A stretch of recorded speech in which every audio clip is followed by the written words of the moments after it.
What is faith? What is determinism? Today on the show, I'm sitting down with the lead Christian apologist for the Texas Baptists. His name is Eric Hernandez. You may have seen Eric debating popular atheists like Matt Dillahunty, Aron or Tom Jump, or some others.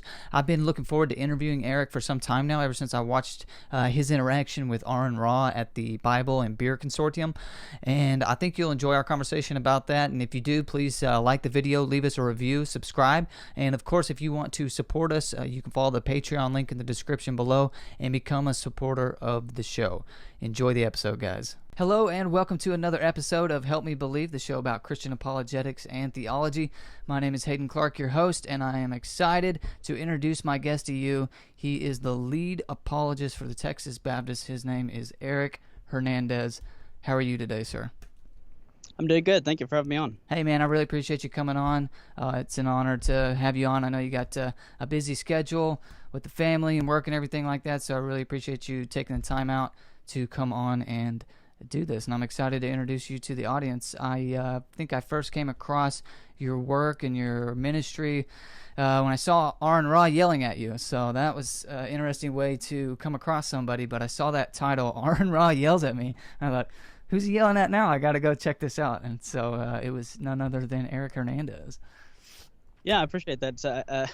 There's an atheist or two commented to some as a clickbait title. I'm like, seriously? Did you not watch the video? It's definitely not false. It was definitely not a false title. Well, for those who may not know you, maybe they haven't seen Aron Yells at Eric Hernandez, I thought it would be beneficial for you to give us kind of a brief intro, kind of your background of and what do you do? Yeah, so like you said, my name's Eric Hernandez. I'm the apologetics lead for the Baptist General Convention of Texas. So basically, my job here at Texas Baptist, part of my job is we organize at least 3 unapologetic evangelism conferences. That's what we call them. Every year around the state with the churches aligned with us. Texas Baptist has about over 5,400 churches aligned with them, where we partner with churches, we help them out. We try to help the local churches. We're really about local churches, helping them grow, giving them training in whatever areas they need. And my specialty is apologetics, going in and either bringing the right people to that church or going myself and doing trainings with the church. And of course, with the conferences, we'll try to get a few names that are known in apologetics, and then we'll have try to get some local people from our churches to fill in for breakouts and stuff like that. And apologetics is something I got into freshman year of college. I seriously got into it when I started getting into philosophy, but we can talk a little more about that because it kind of goes into the story. But yeah, so doing apologetics, that encompasses anything from the videos I've been doing, trying to put informative and entertaining content out there. I have ADHD, so the way I edit and think is you can kind of tell. I had a friend of mine say I can almost see the way your mind works when I watch the videos, and that's kind of the point there. Just kind of comes natural to me. And that encompasses anything from, like I said, the videos to I've just a few weeks ago I did I think like a Skype call kind of like this with a student from the UK. I think he was I think he's 16 years old, and he was telling me in all his he goes to a Christian private school, and in his graduating class he's the only Christian at this Christian private school. Oh, he goes to a Christian private school and he's the only Christian in his graduating class. Yeah. And in the UK it's very secular. Sounds like the UK, yeah. Yeah, exactly. So which I didn't know at first until before we're about to go on, but we talked for about a couple hours because he had questions about the soul. I think it said he had never really heard arguments for that, so he just wanted to kind of pick my mind about it.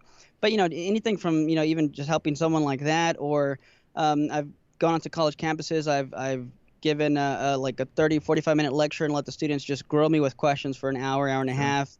I've prayed with atheists there on college campuses. I've done debates with atheist professors, even with the feminist lawyer one time on abortion, which went really, really well. It's on my channel as well. But yeah, just anything involving apologetics, training, equipping, teaching people how to use the discipline of apologetics to evangelize, especially in this culture, because it's very much needed. Dang, so you've done a lot. How old are you, if you don't mind me asking? I don't know, 32. 32, and you've done that much. That's quite a bit. That's impressive, sir. Oh, thank you. I guess stay busy. So you literally, your job is to be an apologist there at the Texas Baptist General Convention. I'm pretty envious of that. That's pretty cool.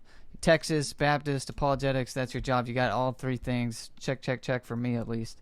So that's pretty neat. So let's go there. How did you get into apologetics? I was telling you before we started how I kind of did with I had a crisis of faith in seminary. I'm sure the audience is tired of hearing me talk about that story, but I like to just say that I came across apologetics by necessity, and I think a lot of people get into it that way. Let's hear your story. Yeah, so kind of a very similar story.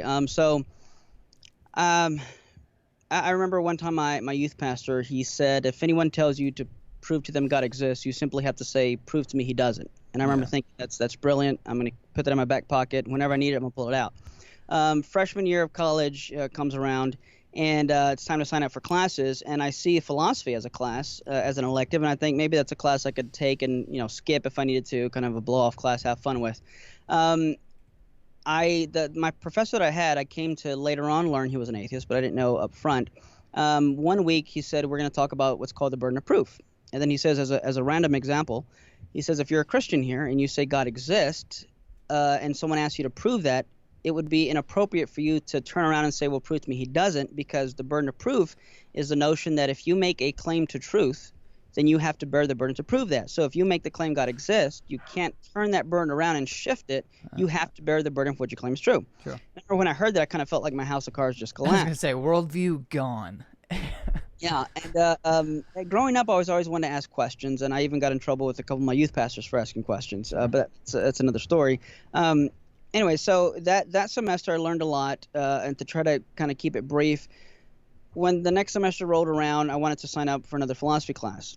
And I was looking at them, and then I remember a lot of my peers and students around me said, if you're going to take another class, whatever you do, don't take Professor Pena's class, because he's an atheist. He's going to try to make you lose your faith. He's very antagonistic and nasty towards Christians and believers. He's going to really be condescending towards it.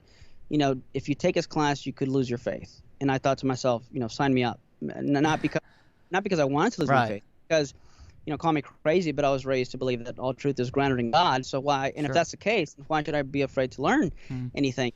And I also thought it was also a time where I had questions myself, that I was digging more into, especially learning philosophy, which I highly encourage. And someone might think, well, why would I learn philosophy? If it's going to make me doubt my faith. Philosophy in and of itself doesn't, but there are worldviews and beliefs out there that may challenge what you believe. But of course, if Christianity is true, then those worldviews that would counteract that would be wrong. It's just a matter of how do we unpack and show that they are. But setting that aside, I remember thinking to myself, if Christianity is true, I need to know why. But if it's false, I also need to know why, and maybe this is a guy for the job. So I signed up for his class, and here's a prime example, and this is what really the pivotal moment for me, at least it really started pushing me to study a lot more philosophy. Excuse me. You're fine. So he walks into class one day, and he would typically sit in front of his desk, and sit at his desk, which was in front of the class, and sometimes, kick his feet up on the desk. And he pulled out, or pretended to pull out, this antidepressant pill. And he said, now religion wants us to believe in something like a soul, and according to religion, it's not physical, it's immaterial. He says, now, if, Christianity is true, religion is true, then, we believe in the soul, and because of this, we can have hope in things like an afterlife, a heaven or hell, hope in seeing the people that have died before us, our loved ones, and stuff like that. He said, but the problem is that if the soul is physical, and if religion defines the soul as what contains your mind and has your thoughts and your moods and all this stuff, he said, then how is it that if I take this tiny antidepressant pill, which is physical, how can that affect and change the moods of my immaterial soul? Right. Because every time we look at the brain and we do brain scans, always see our neurons firing. And every time we look at the brain and body, I always see the base chemical elements and compounds of things like hydrogen, oxygen, nitrogen, things of that nature. He said, but you never find a soul. How do you explain that? He says, well, I'll tell you how you explain that. You explain that by understanding the fact that there is no soul, there is no God, there is no heaven, there is no hell, there is no afterlife, and we're just a physical meat machine, a brain and body, all the way down, and we need to learn to live with that fact and get on with our lives and stop believing these fairy tales. See you next week in class. Being a freshman in college, not only had I never met anyone that did not believe in the existence of the soul, which kind of showed me like wow, that's something I've just kind of taken for granted. I had also never heard anyone give an argument against it. That was pivotal for me because it really challenged a lot of what I had previously believed. Because Paul says if there's no resurrection, then Christianity is false.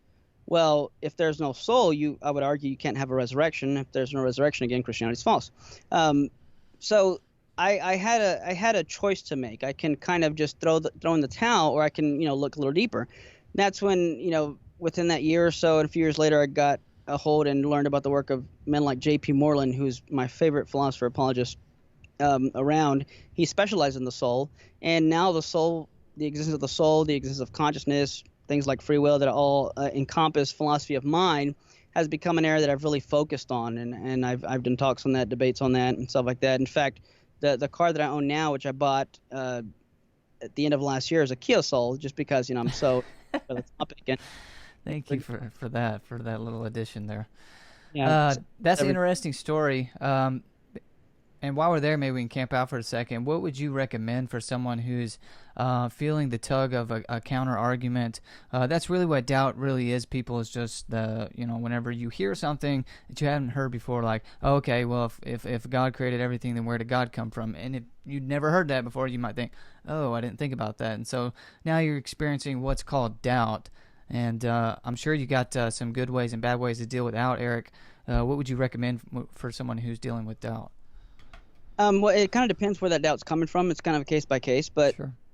I would ultimately say, and it's I'm glad you asked it, because I've had recently I've had some people reach out to me, and people that tend to struggle with anxiety tend to struggle with a lot more doubt than the average person, and I don't mean that in any condescending or demeaning way. I have a relatively fair understanding of anxiety, because when you deal and look into stuff like consciousness, you also look into how the brain interacts with the mind. Now, I say that to say, sometimes people are easily discouraged by doubt, but it tends to be more of an emotional doubt, not an intellectual doubt. So you have to distinguish between the two, I'd say, is the first thing you can do. So doubts usually happen when you're tired, fatigued, and at night, which shows it's more emotional than intellectual. Also, for example, I'll have someone say, hey, someone just said that, they said this and this is a possibility, or they say, well, how do you know you're not this? How do you know you're not that? How do I respond to that? And usually my most of the time my response is I would tell them, prove it. Like if someone says, okay, well, like let's take something relatively easy, like, okay, well, how do you know you're not in the Matrix? How do you know you're not being deceived by Descartes' demon or something like that? And how do you know that? And I would say, well, I have no reason to believe it. Why should I? Like, well, it's possible that you can't. How do you know you're not? I said, well, give me reasons to think I am. That's that burden of proof you were talking about earlier. Sure, yeah, absolutely. So in other words, why I don't have to, get bent out of shape because someone throws a hypothetical possibility at me when I have no reason to believe that possibility. I mean, lots of things are possible. That's a dime a dozen. So usually when people deal with doubt, you have to first ask yourself, is this something rational or emotional? Is it a new objection you haven't heard that just kind of throws you off? And even if that's the case, what reasons, arguments, or evidence have they given to make you believe that what they're even proposing might even possibly be true in the first place? So when people, I'd say, have doubts, first, don't hide them. Don't run away from them or shy from them. Be open with them. Get to know somebody who would be a friend or someone you can confide in, that you can express these doubts. Whether even if you're embarrassed by maybe some of these doubts, I think the church needs to be a better place at accepting and hearing people express their doubts. And that's something I've talked with atheists who are claim to be former Christians, and they've said that a lot of times when I talk to them, they say, you're the only Christian who's willing to sit and talk with me about these. You're the only Christian that I've met that's, been able to interact or answer some of these questions. And it's exciting at one point because it's like, well, hey, here's my card. Let's keep in touch. But it's also really, really heartbreaking because I usually ask the person, wait, so I'm the first Christian you met that's been able to answer some questions. And you've been in the church for how long? You're 35, 38, 40, 45 years old. And you've been in church all your life, or your whole family's been in church their whole lives, and I'm the first Christian you've met that would do something like that with you. It really says a lot about where the church is, where the American church is. I think, and this is a good segue, thanks for that advice, by the way, and I think that what you just mentioned is a good segue to what we're going to talk about, which is faith. I think a lot of the way that we deal with doubt in the church, or a lot of the erroneous ways that we deal with doubt in the church, like you were mentioning, has to do with our definition, or the definition that a lot of people use for faith, and we'll get to that actually in a second. First, we're gonna the debate you had with Aron. This is how I first came across you, and not the debate actually. You were at the debate with Aron and Inspiring Philosophy. What's his actual name? Michael Jones. Michael Jones at the Bible and Beer Consortium, where they are actually talking about this very subject on the nature of faith, or actually they were talking about, is Christianity dangerous, and they got onto that subject of faith. So kind of describe what was going on there just briefly, and then what your question was and Aron's reaction. Yeah, so I began to notice kind of I pick up on patterns or trends sometimes when people are trying to present something. I try to follow a linear line of thought of something, some kind of consistency with what they're saying. And one thing I noticed was, so as long as I've known of Aron, and honestly I don't watch his stuff very much because it's, just be honest, it's hard to stomach, not because I think it's good or challenging. I'll leave it there, and you can pray for me later. But I'm praying for you right now. What I've heard of him, he takes these extreme views, I would say, and something like faith he would define as denying evidence or denying reason, going against evidence, going against reason. That's usually the mantra he repeats a lot. Sure.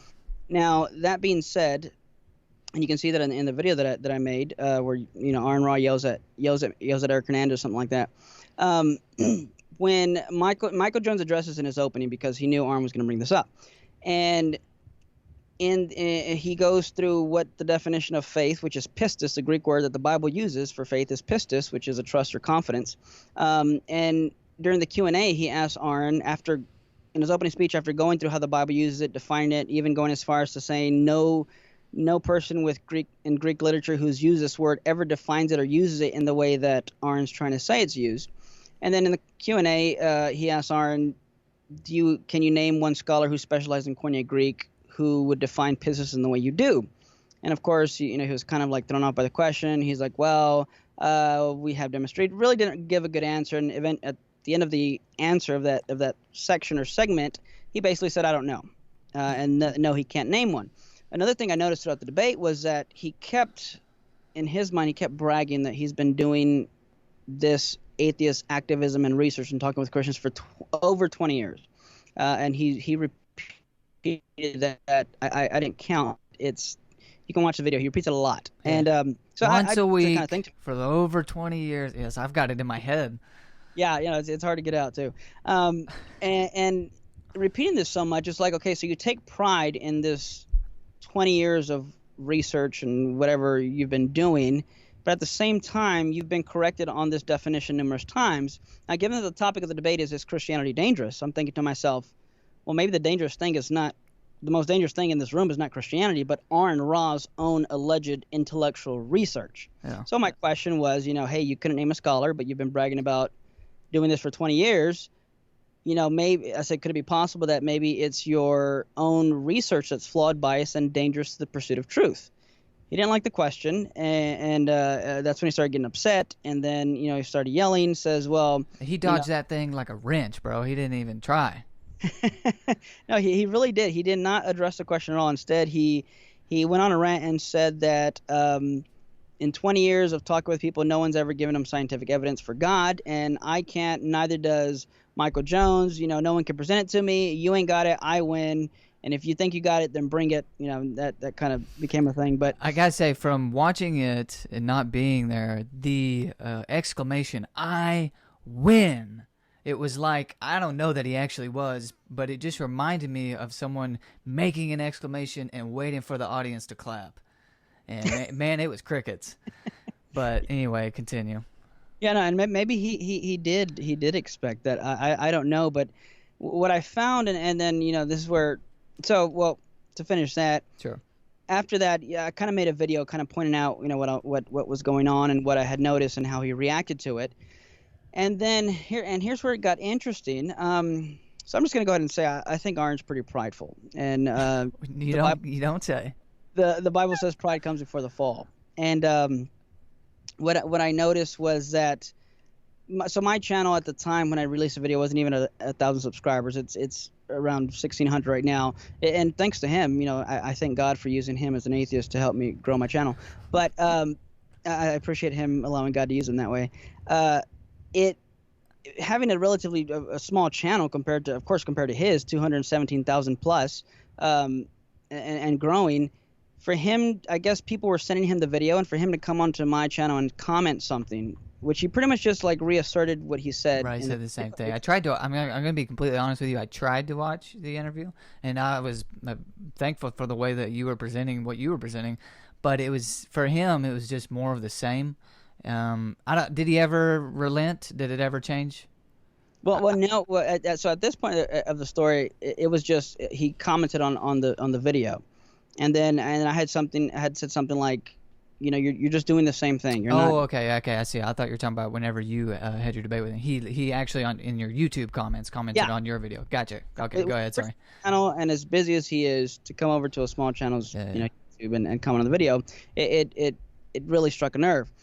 And then and I didn't expect it to kind of blow up like the way it did, and even other people started making videos about that even before I did, and someone sent me a screen recording. He was on I think Modern Day Debate, and during the Q&A where people from the audience were asking him questions from the live chat, two people were asking him questions about kind of my question, and then one person almost repeated my question verbatim. Really? And then he visibly got upset again, and he's like, I'm kind of tired of this. He says, look, he hates this question. Yeah, there's people out there who want to make videos of me and lie about me and say these things about me. And then he looks dead at the camera and says, Eric Hernandez. He goes, I'm coming out with the video and this and that. So I was like, okay, cool. Hey, looking forward to the video. A few days later, I get a message from someone who I'll keep nameless, but who's someone that I know and that Raw knows, and basically says, hey, it would be great if you guys came and we had a discussion. You guys had a discussion on my show, and I'm like, yeah, sure, I'm down if you are. He said, because this thing's blowing up. I said, what makes you say that? He said, well, Aron just released his video. I said, oh, interesting. So I went and I saw it, and I was, same thing. I'm just kind of rolling my eyes, and I put a comment. Out of the thousands of comments over there, I left a comment. He actually ends up replying to it.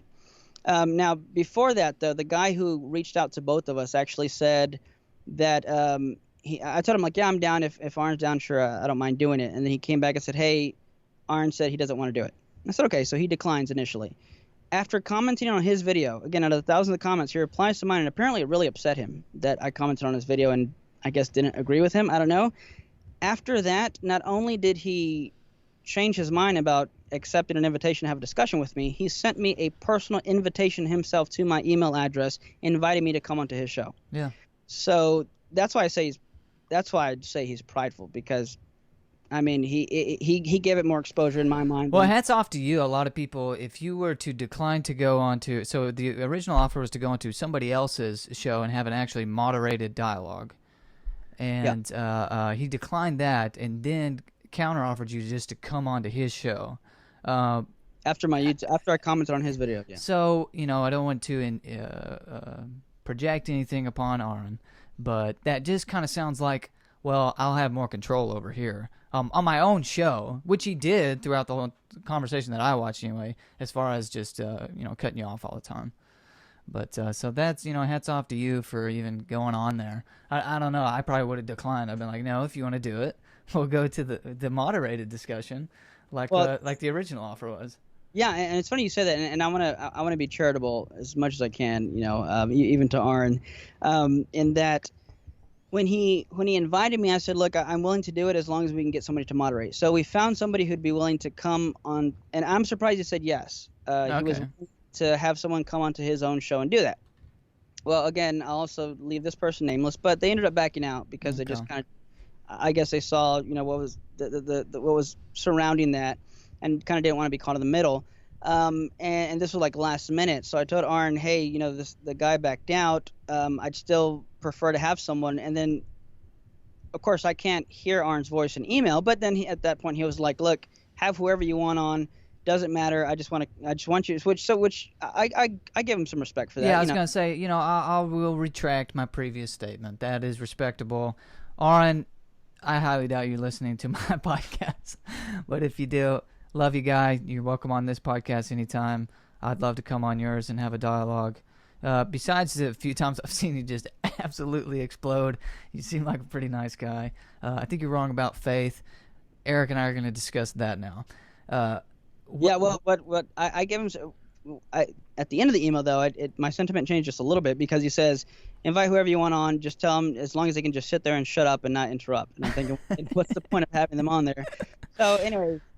Well, I'm not going to retract my previous statement, though. But okay, so how was Aron defining faith, and I find that him, and not only him, but not only, I'm sorry, I can't figure out how I'm trying to word this. Not only atheists define it the way that he was doing it. Yeah. So that's another funny thing, and I'm hoping to try to make it like a discussion, a review video of our discussion. I'm pretty swamped these next few weeks, so Sure. so I appreciate you having me on here. But so in the debate that he had with Michael, and in other videos he has, you can go to his own channel, you can see other videos where he defines, and anywhere he talks about faith, I have always heard him say that faith, something to the extent of either being denying evidence, against reason, it's irrational, it's not backed up or supported by evidence. That's how I've always heard him say that. So my video was about that particular definition.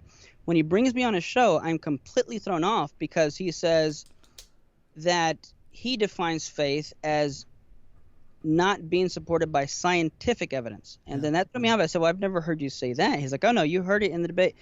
I've had a few people tell me, and even people message me and even comment on the YouTube channel, say that, he didn't say that. I didn't see him say that. There may be a time or two. I'll have to go back and check, like I said, when I do the video review. Well, he may not have said scientific, but he really likes to use the word empirical, so that may have happened. Well, yeah, and even then, there was never a time where he explicitly said faith is denying empirical or scientific evidence. What he would do is he'd talk about faith, saying if faith is not based on evidence, it denies evidence, it's not supported by evidence, say a few other words, and then eventually say, and no Christian has given me scientific evidence. Now, I guess in his mind, those two are necessarily connected, and that's a continuation of the definition. I don't know, but he never explicitly said that. Even in our discussion, there were many times he kept repeating the same thing in saying that faith is a denial of evidence, or it's not supported by evidence. So he alleges that he has always held to the definition that faith is a belief that is not based on scientific evidence. Although in my own video, I used other of his where he actually says verbatim what I was saying earlier, it's not a belief based on scientific evidence or stuff like that. Yeah. So where does he get that definition from? Probably same place he gets everything else he says from. Which is? Yeah, that's a good question. Aron's mind is I don't want to be rude here, but I think he just kind of makes a lot of this stuff up. In fact, there's times he even seems to concede it, where he says, well, that's how I say it. Well, that's what it is to me. Well, okay, he does say that, and I actually want to push back on what you just said, actually, because I don't know if he's ever said this or not, but man, the number one comment that I get on my blog posts are from Christians who don't want me to do apologetics or don't want me to give a reason, because they have the same that's what I'm getting at. They have the same definition of faith as Aron Ra. And I think they have it. Well, first of all, do you agree that maybe that's where he gets it from? So I think it might be like a both and, in a sense, so where he does say that's how he will say Christians have defined it that way to me. And even in our discussion, I said, well, then if you know what the Greek word pistis means, why don't you correct them? Instead of running with what they say, why don't you just correct them? Yeah. But then that's where he doubles down and then goes back to saying, because in one breath he's saying, well, this is how Christians have defined it for me. But in another breath, and even in the video I made, he says, every Christian I've ever debated tells me that I'm wrong. So I'm like, well, which is it? Yeah. So he does flip-flop there a lot. I mean, I think that the easy solution to this little debate, and you've already nailed it, of course, is just to recognize that the words have, yes, they're constructs, but they have objective definitions, and we figure out what they are by running back the course to their etymological root. And for Christians, faith begins in the New Testament with the word pistis. That's absolutely, unquestionably correct. But I think there's probably something to the fact that so many Christians really do have this anti-intellectual mindset. I think they think it is actually virtuous or pious of them to not want reasons and to call me or somebody else out for giving reasons, because they think that blind faith is actually virtuous. I don't know where that comes from, though. Yeah, well, so that's actually probably a longer story, but I remember, so Tim McGrew had a discussion with Peter Boghossian, I believe, on the Unbelievable podcast, and he said something that was really helpful, and I encourage people to go watch that. But basically, so I don't know of anyone that believes something that they don't hold to be true, is the first thing I'd say. And I would even go as far as to say anything someone believes they're going to have some type of a justification for. Whether you want to call or equate that with evidence is another topic. But I say that to say this. I think, first of all, if you're talking to, and I don't mean to be rude here, excuse me. Sure. No, you're fine. Chick-fil-A, it's worth the break, man. I had Chick-fil-A today too. I just ran out, so I'm going to have to go get some water in a little bit. If you're talking, again, I don't want to be rude, but, there are low-hanging fruit people that you can talk to. Yeah. Sure, there are Christians who are going to define something in an unbiblical way, but you go to 99.9% of the churches on an average Sunday morning, and you can find 100 things wrong that the pastor or the preacher is going to be saying. Sure. So I say that to say, are there people behind the pulpit that shouldn't be behind the pulpit? Absolutely. Are there people who are trying to represent Christianity with people like Aron who shouldn't be trying to defend it, and especially in the way that their unbiblical view of what faith or what the Bible teaches? Absolutely. You can look at polls, even within Barna studies, that there are some Christians who don't take their faith seriously, and because of that, they're going to get things biblically wrong. But just because everybody says something's one way doesn't mean it's true. I'm not saying everybody does, but you get the point there. Second thing I'd say is, I think also in our culture there's that stronghold of scientism in our culture that's rampant in our universities, in our culture, in our society, that people assume that some people erroneously assume, because perhaps through brainwashing, whatever you want to call it, that everything has to be given scientific evidence for. Like someone would say, Eric, what's the scientific evidence for God? And I'm like, why would you want to do a silly thing like that? What do you mean? Well, they pretend like philosophy isn't a valid form of obtaining truth.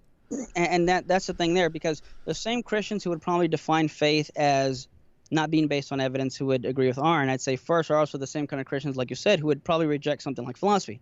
I was talking to a Christian once, and he was saying something about his view of God, and I said, well, that's logically incoherent. He's like, what do you mean? I'm like, well, philosophically speaking, if you're going to say this and this, and he cuts me off and says, no. When we study God and we read the Bible, we don't do philosophy. What do you think theology is? Yeah, and I said, really? He goes, yeah, no, we don't. I said, well, that's a really interesting philosophical position you've got there, that we don't use. Exactly. It's always self-defeating. You can't start giving me reasons as to why I shouldn't do philosophical reasoning. As soon as you do, you're done. Sorry, it's over. Yeah. So I say that to say, I think people might even just have a misconception of what evidence or a justification is. So, in other words, say, your grandmother, of the church, she may believe in, let's say she believes in God, but hasn't read a book in apologetics or philosophy. Sure. She still believes in God for a specific reason. Yes. She doesn't just randomly choose to. So she has a reason for it, and even her evidence, and I'll agree here with Aron, maybe her evidence is subjective and experience, answered prayers, whatever the case is. Nevertheless, it is still a form of evidence. It is still a type of And reason. when it comes to the individual that's experiencing that, I would argue that is the strongest form of evidence. If you have an actual religious experience and you can't explain it any other way, then that would be much more stronger than you laying out a syllogism as to why I should believe in God. I'm not saying that syllogisms don't work or anything like that. Obviously, I do this apologetics ministry myself, but I think that that subjective experience is actually a very strong one. That's all I wanted to say. Sorry. Yeah, no, and there's value. And some people are wired differently. It's I'd say it's a case by case. But my second point to that was that people do have evidence. They just assume, or they'll hear someone like Aron Ra talk about empirical or scientific evidence, and they might say, yeah, I don't have that maybe, but then they'll just allow him to define the terms, and then based on what he thinks the only good evidence is, they'll say, yeah, okay, then I guess you're right, I don't have evidence. But what they don't say, and what's assumed, is if by evidence you mean scientific or empirical type of evidence for God. Mm-hmm. So I think it's a kind of what's called a self-fulfilling prophecy, and that's not a theological thing. That's a psychological thing where people assume something's going to happen, and they end up taking certain actions or saying certain things that actually end up fulfilling the very thing they expect. Like, the example I heard was, let's say when I studied psychology, my professor gave an example of, like, let's say you get a Hispanic family, right? I'm Hispanic. And, the waiter's thinking, oh, Hispanics tip poorly, which what I understand they do. So I'm trying to write that statement myself. But, they say Hispanics tip poorly. This family's going to tip me poorly. So I'm just wasting my time. Now, subconsciously, the way they serve the person, greet the person, Sure. actually reflects their assumption that they're not going to tip well. Mm-hmm. But then from the buyer's point of view, the person eating at the restaurant, they might be thinking, man, this waiter is really he's really not a good waiter. He's not coming to do this, to do that. So let's say that family was planning on tipping great, but the fact that the waiter acted a certain way, they say we're not going to tip him good because he didn't deserve it. Yeah. That waiter gets that bad tip. He says, see, I knew it. Hispanic families don't tip well. That's what's called a self-fulfilling prophecy. That being said, I think Aron kind of does that with some of the people he talks to. They're not trained to maybe kind of hash out or comb through what he's saying to understand that he's being fallacious or begging the question or even using circular reason. So they kind of grant him his definitions and agree with him, and he ends up kind of controlling the conversation and says, there you go. He just admitted it's a belief without any evidence. Yeah, it does kind of tend to go that way. And it's unfortunate because a byproduct of that is that he has a very large following that's used to that, which, again, I'm probably projecting too much, but it seems like they just want to see him yell at a Christian or yell at a religious person. And so, I mean, for them, they saw that, and unfortunately, it may not have even clicked with them. They probably just saw Aron yelling at another religious person and thought, I got what I came for, instead of seeing the blatantly obvious, mistakes that he was making. But yeah, and I'm interesting that you said that because, okay, so earlier you said, something like hats off or respect, that you went on his show. You don't know if you would have went on or something like that. And I even had a few people, when I announced that I was going to be talking with him, people said, why waste your time, this and that. Yeah. You said it yourself. He has a huge following. I think 217, 500 plus subscribers. Now, a few things to say to that is it always kind of tickles me pink, so to speak, when I'm able to go on someone else's platform and, have the opportunity to reach their following for the sake of the gospel. Yeah. Now, are these people, did all his 217 plus subscribers follow the news and accept Christ? Probably not. But I will say this, when someone said, why go on his channel and waste his time? I said, well, am I going to change his mind? Probably not.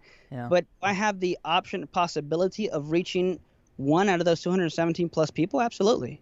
And to be honest, even before I did that discussion with him, I saw in some of the comments and people sent me some screenshots. One person said, I showed your video to a good friend of mine who's a big follower of Aron's, and it really made him question whether or not he should be following Aron. Now he does stuff a lot more. I've had other people send me similar stuff. There are even some atheists, even on his own page, saying, hey, you look really bad when you probably shouldn't do that. So even just the fact that if you're just looking from an outside perspective, when you see the demeanor, the way people are treating each other, what's being said, is there charitability, different things like that, just overall. Sure.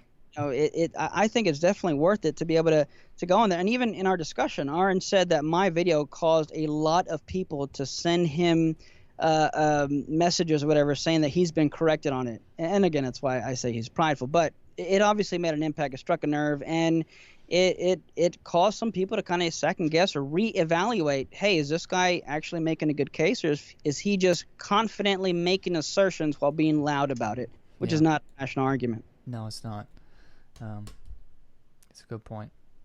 So how do you maintain patience in such a I can tell that you enjoy it. I think you enjoy it. I think you enjoy 100% of it when Aron Ra yells at you. Yeah, maybe I'm a little sick in the head. I don't know. Makes for good content. I had a few people ask me that, and someone said, sign Eric up for sainthood because that patience is divine. Honestly, excuse me. I'm fine. Honestly, if I had to really seriously think about it, I'm not trying to be super spiritual here. I'm really not. But, reflecting on it, in the back of my mind, well, first let me say I do genuinely care about the people I talk to. Whenever I prepare or do a debate or discussion, I pray for that person almost just as much as I prepare for that discussion or debate. And sometimes even in tears praying for the person. That's even why I've said before, every person I talk to online that's not a believer, at the end of the discussion, I'm going to ask if I can buy them a book on what they're struggling with, and if I could pray with them, which I did with Aron. At the end, he allowed me to pray for him, which was a big shock to me. We can touch more on that later, but it's in the back of my mind. I care about them, and in the back of my mind, I always have that thought that they're still made in the image of God. Sure. Like I am. They're still made in God's image. God still loves them, and there's still hope. So if they're willing to have a discussion, why would I not be willing to? I talked with someone one time. Well, I don't mind saying the name. He won't care either. If he does hear this, Robert Stanley. I went onto his podcast once and we talked, and he cursed quite a bit, which I didn't mind. I really doesn't bother me. Again, I'm either an idiot, maybe I'm a little sadistic, or I just have tough skin. I don't know. You choose. But in that discussion, he was kind enough to bleep out the curse word so I can put it on my channel. And I had someone a few days later saying, "Hey, I watched some of that. Are you sure you want to have it on your YouTube channel?" And I said, "What do you mean?" They're like, "Well, he was cursing a lot." I'm like, "Yeah, but they're bleeped out." And they're like, "Yeah, but don't you think that'll hurt your testimony? Don't you think that might this and that?" And I thought to myself, I said, and I told this person, I said, I hear what you're saying, and I had those thoughts too. I said, but here's what settled it for me. I said, let me ask you this question. Would you go on this atheist show to talk to them? And this person said, oh, no, absolutely not. I said, right, well, I would. Right. And given that you won't, somebody has to. Yeah. So why not me? And so pipe down. No, I'm just kidding. Keep going. And I said, and if a Christian, turns on that video and gets uncomfortable, good. This is what the world is uncomfortable, people. I don't know what you want me to tell you. When non-Christians do non-Christian things, try not to freak out, because that's what they do. And Christians do non-Christian things from time to time. So I don't know. Yeah, and I would, and for me, it's just like like you said, the world's not comfortable. These people, everyone's still made in the image of God.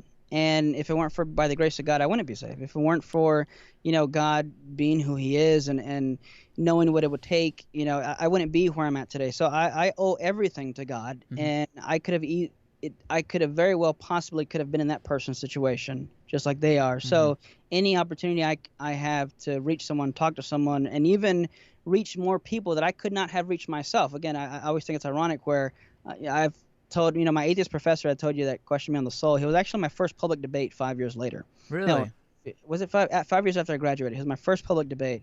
And I remember telling him, I said, I know you're an atheist, but I just want to thank you for allowing God to use you in the way that he did.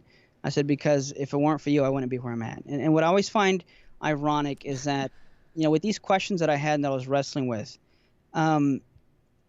the people who first gave me a platform to do apologetics, my first invitation to have a discussion, an intellectual discussion of philosophy on Christianity and doing apologetics, my first platform and invitation and opportunity to do this stuff, it wasn't by a Christian, by a church, by a pastor, by a youth pastor, youth minister. It was by 2 atheist philosophy professors who were the first to introduce me to this stuff and push me and encourage me to learn this stuff and to go after it.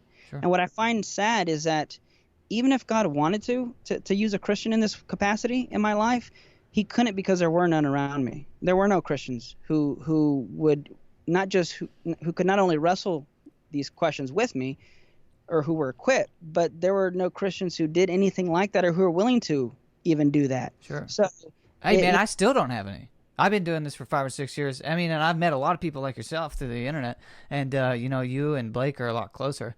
We're gonna have to meet up sometime and become friends. But I don't have any friends who are really into this sort of stuff at all, who really care whether or not their beliefs are rationally justified.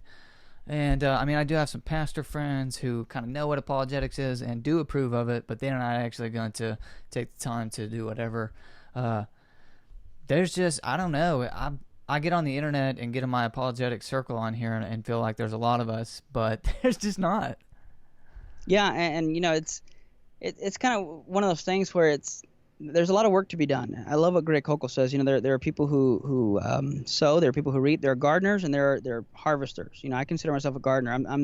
I'm the guy who, I might not see, everybody come to Christ every time I talk to them, but I can guarantee you that someone else has led to Christ, if I've known them, I had an influence in at least planting a seed there and doing something. And, a gardener doesn't necessarily always, pick the fruit. They might go out and do some watering one day. The next day they go out and they pull the weeds. The next day, so they're cultivating. They're doing something to help this thing grow. And of course, by the grace of God, Holy Spirit uses these means. I say that to say is that, there were no Christians like that around me, and I just find it ironic. The Bible says that if we don't praise or worship him or anything like that, the rocks will cry out to him. In a sense, that's how I kind of viewed my atheist philosophy professors. There were no Christians around me who did that. So he used atheist professors, rocks, if you will, Sure. to push me in that direction. And That's interesting. Yeah. yeah, God will use whoever He has to. And I don't wake up. There's not a day goes by that I don't wake up incredibly grateful for where I'm at now. Yeah. You know, the job. We had Craig Hazen at the office, about a month or so ago, and we're talking about partnering with Biola. And he looked at me. He pointed at me. He says, there's so many people I know that would love to have your job. And I said, I understand. I just said it right from the beginning. There's not. I'm incredibly grateful for that. Well, you deserve it, man. You're really great. I've enjoyed talking to you thus far. Would you agree with that statement? I don't have any statistics. I kind of want to touch on this, though. I don't have any statistics, but would you agree with the statement that most Christians either don't even know or don't, and the ones that do, the majority don't care about apologetics, or you don't even have to call it apologetics, Christian philosophy, having reasons as to why you believe? Well, I'm not sure, because I would say a large majority of Christians that I know of don't know apologetics. But yeah, I'm not going to criticize them for it. I'm just asking, would you agree that they either don't know, or the majority who do know simply don't care? I'm starting to see a change. I can say that. A change? Okay. I can, but here's the funny thing and it's because back to what we were saying in the beginning. The reason I'm seeing a change is not because like they're reading their Bible or reading philosophical foundations for a Christian worldview. I'm like, oh man, this stuff does make sense, but because their youth groups are having more and more questions. Sure. We live in an age of technology where, like you said, it's out of crisis, out of necessity, and really, it's the church has shot itself in the foot, because the reason we're in the situation we're in is because we haven't been more proactive to begin with, and that wasn't how the early church did it. I mean, the early church was completely radically different from where we're at now, and that's a whole nother story. Well, they didn't have a choice either. We're getting to the point where we don't have a choice, and they didn't have a choice either. Well, like I'm thinking, like, so. Okay. When Christians are being like persecuted and martyred and fed to lions, one of the greatest concerns of the early church fathers was our beliefs logically consistent. Right. You had to. There's no way you're going to do that unless you're, pretty certain that it's actually true, not just a good story. And we're not being thrown to the lions yet, but the skepticism has come right to your kid's phone. The skepticism, and that's why I appreciate Dr. This hasn't even come out yet, but by the time this episode airs, it will have come out yet.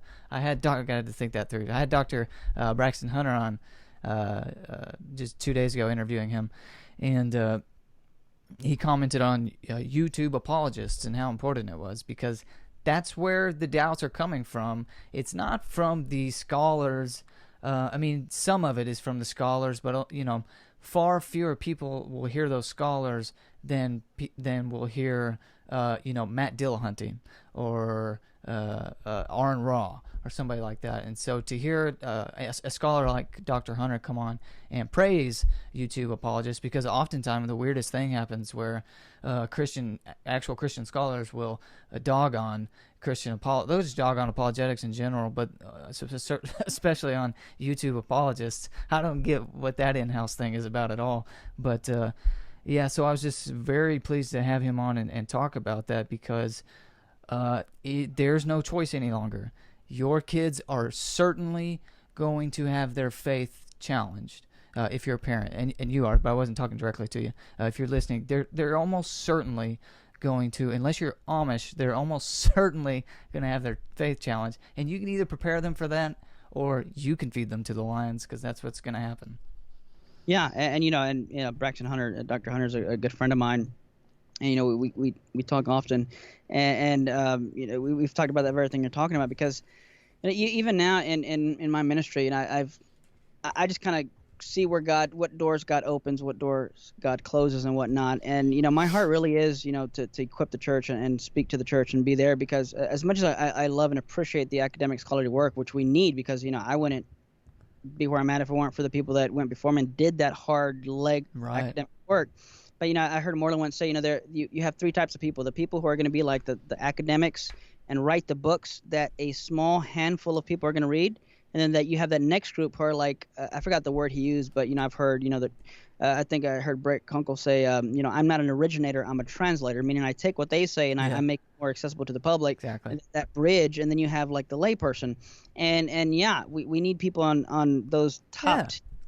And I love that you said it. It's if I became not that I'm against it or anything like that, but if I were to become, unless you're someone like William Lane Craig, most people don't know who these professors are who actually are writing these books. Sure. But people will know who someone like, on YouTube, like Inspiring Philosophy, or Justin Bradley from Unbelievable. They know who those guys are because they're more accessible and more out there. And of course, you're not going to have William Lane Craig, doing like a selfie podcast video or something like that. And, that's not what he's there, and that's not what he's called to do, and that's great. So yeah, the people who are on YouTube, like myself and yourself and other people, other friends of mine on YouTube, they can reach the public faster and quicker and more accessible to the public, where a video can get 10,000 plus views, where some of these professors who are writing these books, they might not get that many people until so many years of teaching. And again, one is not better than the other, but yeah, we need more and more people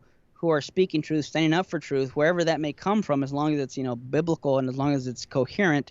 We need as many people out there, and the world has given us a platform like YouTube. And again, if I'm not mistaken, either started by secular people, secular companies, even atheists, who are given the platform to people to preach the gospel to far more people. Sure. We're going to take a radical transition here. We're going to get off of that because we spent a lot of time talking about that. It's perfectly good. It's a good dialogue. But you also went on to, what's this guy's name? Tom Jump. Is that correct? Yeah. Okay, I got that correct. Dr. Hunter and I were talking about this as well, because you were talking about the subject of determinism. Is that right? Yeah. And he said something that I had never heard before, and it still happens to me when I hear something I never heard before. I go, crap, never heard that before. I'm going to have some doubts. But then I almost immediately was like, oh, that's so easy to defeat, which was his definition of determinism was my beliefs, and correct me if I'm wrong, but I remember him saying my beliefs are determined by, did he say reason or evidence, or both? I think, and it's been a while too, I think he said that determinism was, basically he was given a dichotomy. He says you either make choices for reasons or for no reasons, at which point I think he said they're random or something like that. So he basically says... Yeah, but that right there would be free will. That's it. That's not determinism. Right. Yeah, and that's the definition, because you are the individuator in that... the differentiation in that equation. There's this and there's that, and you're in between. That's your choice. Well, I don't get that, but anyway, continue. Yeah. So basically, he was using some words in the wrong way or context, which we even got to later on in that discussion with him, because I even told him, when we were talking about Leibniz's law of identity, and then I'm like, dude, no, that's not. It's this. He's like, okay, well, if you want to meet it literally like that, I'm like, no, that's literally what the definition is. He's like, well, I'm going to use the definitions philosophers use. I'm like, no, that's what I'm doing. That's not what you're doing. So he seemed to be confused on some definitions or terms, or using them in an idiosyncratic way, in his own kind of way. That's what I was going to say. It was very idiosyncratic. The whole thing was, for me. I'd never heard anything like that before. That's why I was like, ooh. And then I was like, wow, I'm experiencing doubt, but I shouldn't be, because it's idiosyncratic for a reason. and emphasis maybe on the idio kind of thing. But dang, shots fired. And what's funny too is that I've seen him, and I'm not going to mention names, but I've seen him talk to some reputable scholars, and a lot of these scholars aren't used to these YouTube type atheists, and some do good, like Trent. We were talking about Trent Duggery earlier, and I think he does a great job when he does these discussions. But even he'll say publicly, and I've talked to him a little bit over Facebook, and he's like, yeah, I'm new to the world of these YouTube atheists. Like, they're so out in left field. It's like, they're a lot of these scholars are studying these questions that objections that scholarly atheists are coming up with, and then when you hear something so off the wall, like, you just go, what? Yeah, it's like, I not that I think it's a good objection, but it's like I have to think about that, because that is just literally never heard it. Yeah, and not even just heard of it. It's just like, wait, before I can respond to that, let me put myself in your mindset that I completely disagree with, but let me try that on for a second. And it's like you have to correct 10 things before you actually get to the real problem. That's what ends up happening. Like you said, you got to step back and define like 10 terms, and before you can even have the conversation with somebody like that. Not all. I think Dylan Hunty's a little better on that, and so is I've been watching a lot of Cosmic Skeptic. I can never remember these people's real names. I just know their little their YouTube names. And he seems to be trying to get actually into the mind of a theist and actually at least agree, like with the question about what faith is. He would actually use our definitions of things. It's like, well, thank you, at least you're doing that much. But with the T-jump, I remember, and what you just said is actually different from what I remember. He probably said both, but I remember him saying something to the effect of the reason. I think he gave the example: 2 + 2 = 4. It's the reason that determines my belief. Is that not what he said? Something like that. But I mean, I just remember him using the example of 2 + 2 = 4, and I thought that's not a reason. That's a fact. Facts are true statements about the the external world, and they don't determine anything. They're just descriptions. I think what you're getting at, and this is part of the confusion I get with some atheists when I talk about free will as well, is that we're talking about being rationally justified in believing something. Yeah. And I would argue that if you're determined, then you really can't be rationally justified, and you can even go into Alvin Flanagan's evolutionary argument against naturalism, where you have no reason to trust your beliefs. But basically, he was saying something like, what I was getting at was, look, he says if he believes 2 + 2 = 4, regardless of why he's determined to believe that, he still has a true belief. Yeah, but he can't know that is the problem. Yeah, because you can't justify it. If you can't justify it, you can't know it. If there's no warrant behind it, because that's part of the ingredients for having knowledge, and you can't, claim to know it. And basically, he was, what I understood, and again, I'll have to go back and watch. It's been a while, but even then, it was just like going around in a circle, and part of it was because we should this Saturday, from when you and I are literally talking right now, not by the time this video is going out for the public, but just talking to Eric right now, this Saturday, the video with Dr. Hunter is going to publish, and he gives an analysis of your dialogue with T-Jump as well. You came up in the conversation, and then we started talking about this together on that episode as well, and he explained very clear as to why it was circular, and I'll have to listen to it myself, or otherwise I would just explain it to you right now, but I can't remember either. I love when I hear Braxton talk about me, so yeah, I can't wait to watch it myself.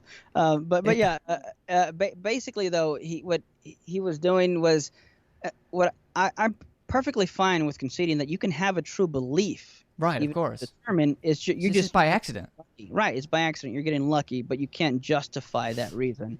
And so he was, and then even when he was saying, yeah, well, the reason determines my choice. Well, even then he's using a bait and switch with the definition of determine, because when we're talking philosophy, determine, we're talking causal determination. Yeah. Like if I push the domino, then the first domino is what causally determines the next domino to fall by its by its push and all that momentum. But you can also use the term determine in saying I determine that I'm going to lose weight tomorrow, or from now on. That's the difference as a determine. So he's using those interchangeably, and that's what makes it really confusing to say the reasons determine my choice. What he really is trying to say is the reason is what gives me the rational justification or warrant, or gives me the what's the word I'm looking for, the right, if you will. Yeah. To believe that. But that's not the same thing as saying I am determined by this reason, because like I said, reasons don't causally determine anything. Yeah. They're not they're pushing chemicals in my brain to make me do something. So that's a very fundamental problem with saying, and I'll say facts determine my beliefs, just because the example he gave was 2 + 2 = 4. And that's a very fundamental issue with it. Like I could say, your video with Aron Raw determined me to come on, to have you on. But what I really mean is I determined to have you on because I saw that video of you and Aron Raw. Of course, the video itself determined nothing, because videos are inanimate things that don't do anything. They don't determine or cause anything. It's like this. It's actually the same exact problem that some atheists will, and few probably do this any longer, but they will espouse that they'll talk about the laws of nature as if they causally determine things, and the response is those are just mathematical descriptions. They don't cause anything. So it's an odd flex. But one problem that I saw with what he was saying, and I will qualify this with saying I need to go back and watch it again. But if that's what actually happened, 2 + 2 = 4, that fact is what determines my belief or my whatever. my knowledge, then it should be the case then that the facts out here in the world it shouldn't just be Tom Jump whose beliefs are determined by those things. You and I should be determined by those things as well, and therefore we shouldn't have different beliefs about the world. Yeah, I mean, we should just all come to the same conclusion, and it seems to me the fact that we don't just is evidence of free will. The fact that we can see the same evidence, see the same reason, and like if 2 + 2 = 4 was right before us, and you said, no, it equals 5, and I said, no, it equals 4. The only thing different between us is our individual selves, and we are the ones determining the two different outcomes there. Yeah, well, to be charitable, you know, I always like to try and give the best representation of an opposing position. Sure. Someone could say, well, your brain, okay, I'd say like maybe no two brains are the same. So I might have 100 billion neuron cells, and you might have 100 billion and one. So that one extra cell may have made that determining factor. Sure. That made the difference. So someone could say that. But here's the thing on atheism, and I figured that would be a response. But here's the thing on atheism, you just are your brain, and so it's still you. If that's what your definition of you is, unless you're no longer ever going to use the word you surely don't mean. So when an atheist talks about the self, they're not talking about it in the same way you and I are. Like you said, you would give an argument for the soul. They mean the brain or the totality of their physical composition, which is if it's different than me, and yours, like your soul is different than me, I would see that. You know what I mean? So if your physical structure, if your brain and the totality of your physical composition is different than mine, and that's the differentiation between us, then that's exactly what I'm talking about. Yeah, and I was just getting to that, that someone might say, well, us having different views doesn't prove there's free will. It just, proves, or we could show, or we could reduce it to the fact that we have different brain compositions and chemistry, so they might say that's the reason we have, whatever. But I would argue, one thing I like to point out is that when I talk with people who don't believe in free will, I remember one time I was at a Christmas party I was invited to with someone, and I was talking. Every time I talk to people, they always want to talk about apologetics and God. Who knows why, right? Right. But that always comes up, and of course, I'm sure I bring it up somehow. And sometimes I just straight up ask them, because I don't want to waste time, or whatever. Because you get bored when you're not talking about it, don't you? Sometimes, I do. That's why I'm saying it. I do. It's like the fact that most Christians and most people never want to talk about it just blows my mind, because I could talk about it. I could do this right here all day long. Yeah, and for me too, especially if I know someone's not a believer, I like to ask them, why. Anyway, so this guy he was an atheist, and he was basically saying that he came to the conclusion that there's no free will based on everything he studied. And and then I let him kind of go on for a little bit. And I said, well, let me ask you a question. I said, you don't believe free will exists? He said, no. I said, did you really come to believe that? Yeah. He said, yeah, because I studied it. I said, okay. He goes, well, and then he started clicking.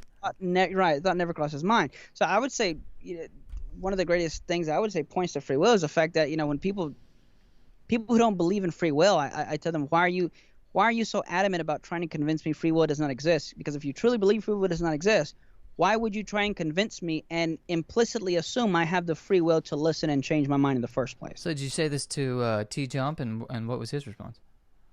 I was saying something like it, and I was trying to get there, but boy, that's where, like I said, it was just kind of going in a circle and going around. It definitely not as bad as Aron by any means. I mean, he's way better in discussion with Aron, but the fact that we're kind of talking past each other because he was using a different definition, an idiosyncratic definition, but basically, yeah, he would concede that no, there's no free will. He didn't really kind of believe that, and I think that's where I started with, and I said, well, why should I believe you? And that's when it got into the whole rational reasons or what determined this and that, and I was like, no, you're not even using it the right way, and so that really got derailed really fast, and that's when I'm like, okay, from here on out, I'm gonna have to kind of make sure the conversation stays on track with something and we're on the same page each time. Yeah.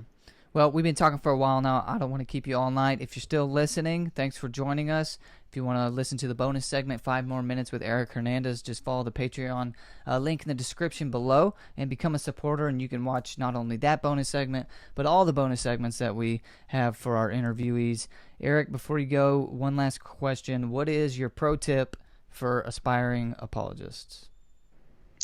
My pro tip, that's a good question, because I would assume I'm a pro, which I tell people all the time, I just make stuff up and pretend no one notices. That's what an apologist know. But I'd say the best thing the best advice I can give is don't learn and study and try to grow knowledge to try and debate. Sure. Don't learn to try and grow knowledge to try and show how smart you are, to try to be a YouTube star or someone popular for apologetics. Learn these things, expand your mind because one, the Bible commands it, and two, because you truly love God enough to learn more about Him. Yeah. If that's the reason you do this, then everything else will fall into place. Because I don't want to get into my whole story of just even how I got here, but By all means.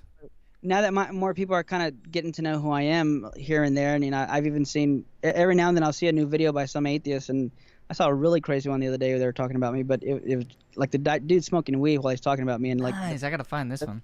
Makes sense. Was it really, Joe Rogan? No, really, but one of the things I hear some atheists say is, Eric's being this or that, but of course he has to do this because he's making money off this. Yeah. I've been with Texas Baptist for a little bit over, like a week or two over a year. So it's been 1 year officially. Before I was with Texas Baptist, I was working 3 or 4 jobs, sometimes 5. And that's with 2 kids and a wife. And doing what I had to do to put money on the table because I really felt, one, called in the sense that I felt that I saw a need, I had a passion, and God would open doors. So in order to keep doing ministry, gosh, I would work sometimes multiple jobs so I can have jobs that would give me time to take off and study and do these things. And most of the time, I wouldn't get anything to go speak somewhere, and I've never asked for anything.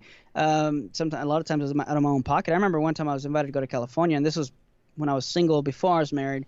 I think I had 46 cents in my bank account, and the pastor said, "Hey, I'd love for you to come to California." And I said, "Yeah, I'd love to. I just can't afford, to get there." He's like, "Well, I can cover your costs getting there." He didn't tell me he was going to give me anything or pay for anything. He just, he said, "You can stay at my house. I've got an extra room. We have a guest room. I'll pay for your flight." And I remember when I'm getting there, I remember thinking to myself, I have 46 cents in my bank account. I hope to God he does not invite us to go eat because I cannot pay for my meal. Yeah. Like I as much as I could not pay for my meal. And I'm like sweating bullets when the plane lands and I get my stuff and he picks me up, and as soon as I get in the car and put my seatbelt on, he's like, "Hey, are you hungry? You want to go eat?" I was like, "Yeah, I mean, if you want, I'm fine, but whatever, we can eat at your house if you have food left over." He's like, "No, let's go." You got leftovers. I couldn't enjoy the meal because I was really nervous that the check came, we were each going to take the check, and I was. Thankfully, he took to the waiter, "1 check, please." But that wasn't till like dessert he said that, so I was barely able to enjoy my food at the dessert. But I say that to say, yeah, don't do or study this stuff because you think you're gonna make it. There's not money in this. There's no money, isn't it? There's not fame and fortune. There's not don't do this because you want to win debates and prove people wrong. Do it because you love God. Do it because the Bible commands it. Do it because you genuinely. The more I've learned about philosophy and apologetics, the more I have come to fall in love with God. That when I go to the altar and I pray and I get on my knees and I pray and when I worship, I have fallen so much more in love with the God that I'm worshiping because I understand Him just a little bit better than I did yesterday.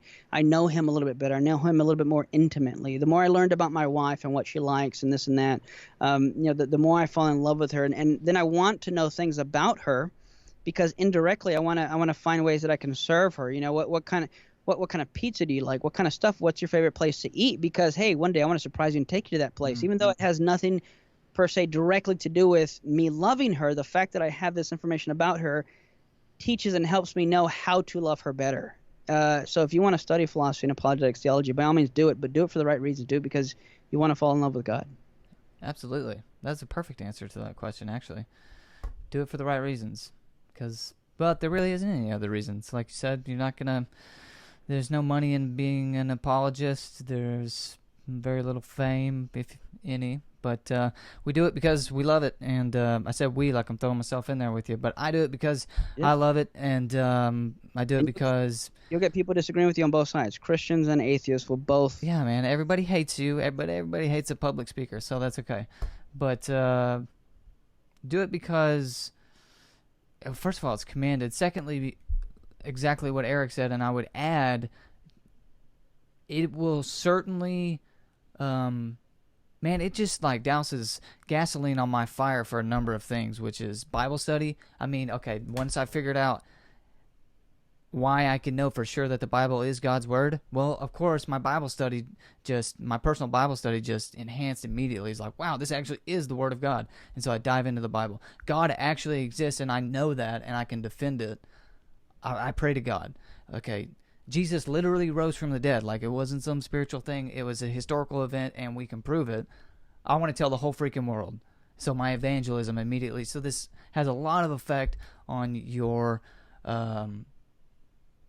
discipleship, and it really helps in evangelizing. Of course, I mean, like you just said, we can effectively evangelize to skeptics and people of other faiths because we have studied what they believe and where their thinking goes wrong and why our beliefs are rationally justified. So everything Eric said, and a big ol' amen at the end of it.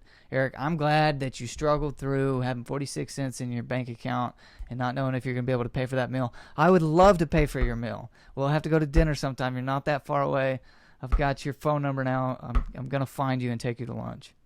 That'd be great. I'm a cheap date, honestly. People ask me where I like to eat. Oh, Two places, Taco Bell and Chick-fil-A. I mean, I don't mind anything else. You know, if I feel fancy, I'll go to Chili's. But you know, honestly, I'm a cheap date, and when I learned a lot of people. Now, I used to be a cheerleader. That's another long story. There's a lot of fun facts about Aron Hernandez. But you're learning a lot.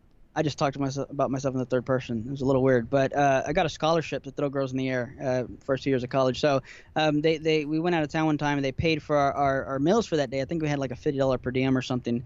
And they said, hey, we're going to save it up and go eat steak that night. I'm really not big. My wife loves steak. I really don't care much for it. I like an overabundance, gratuitous amount of flavor in my mouth. So when we were going to that steakhouse, we passed by a Taco Bell, and I told the coach, I said, hey, if I took that $50, could I go to Taco Bell and just keep the rest? And they're like, we're going to go to an expensive, nice steakhouse. You want Taco Bell over that? I'm like, please. So, yeah, I took Taco Bell over steak. So I'm not picky at all. I have my preferences, but, yeah, definitely not picky. That's awesome. Well, again, I appreciate you coming on and taking the time out of your day to do this. Thanks so much. And we'll have to do it again sometime for sure. Absolutely. Would love to. Thanks so much for joining us. If you enjoyed the episode, give us a like, leave a review, subscribe, and of course, if you want to watch the bonus segment, 5 more minutes with Eric Hernandez, follow the Patreon link in the description and become a supporter. Thanks so much, guys. We'll see you next time.